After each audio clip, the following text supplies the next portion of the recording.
नमस्ते बच्चों। हम जायसी पढ़ रहे थे कल वीडियो में। मैं आपको जायसी की विशेषताएं और जायसी किस धारा के कवि हैं ये मैं आपको बता रही थी। आज हम उसी को आगे बढ़ाते हुए जायसी का जो पद्मावत है जो प्रबंध काव्य है, और पद्मावत के ऊपर आप सबको ध्यान होगा एक फिल्म भी बनी थी जिसमें जो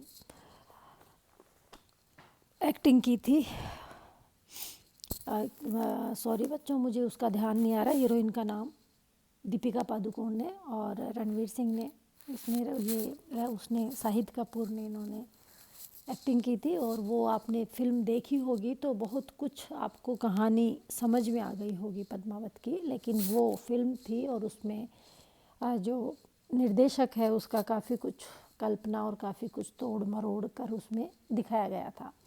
लेकिन हम बात करेंगे जो मूल पद्मावत है उसके बारे में, जायसी के पद्मावत के बारे में।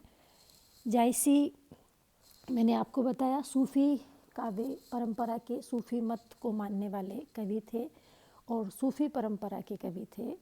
और एक चीज़ मैंने आपको पहले भी बताई थी कि सूफ़ी कवियों ने अपने जो परमात्मा है उस परमात्मा को प्रियतमा माना है और जो आत्मा है उसको प्रियतम माना है। जबकि भारतीय संस्कृति में या भारतीय जो दर्शन है उसमें कबीर ने जिसको लिया है, कबीर ने जो परमात्मा है उसको प्रियतम माना है और जो आत्मा है उसको प्रियतमा माना है।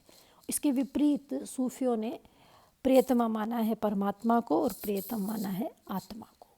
तो प्रेम के स्वरूप का जो जायसी ने जगह जगह स्थान स्थान पर इसकी हमें झांकी दिखाई है पद्मावत में।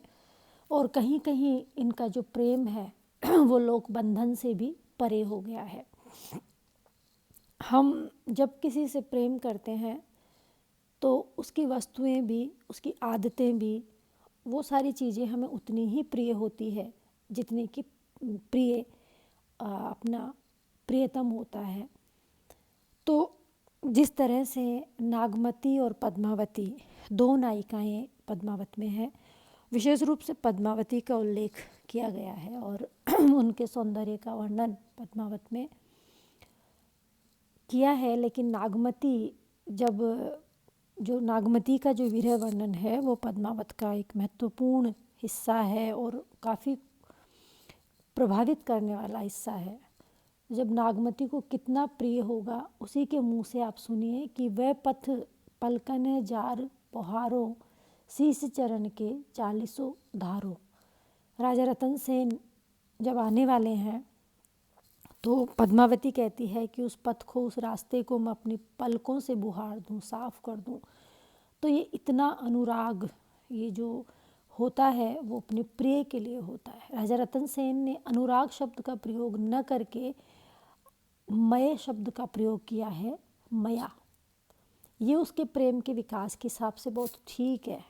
पहले पद्मावती को रतन सेन के कष्टों की सूचना मिलती है कि वो किस तरह के कष्ट उठाकर सिंघल द्वीप तक पहुँचे हैं, और ये सब उसको जो हीरामन सुग्गा होता है उससे सुनती है पद्मावती, और उसके हृदय में दया उत्पन्न होती है और उस दया से द्रवित होकर पद्मावती उसकी तरफ आकर्षित होती है। और ये सब जब घटता है तो प्रेम का जो भाव है वो भाव सात्विक प्रेम की तरफ ज़्यादा मुड़ता है।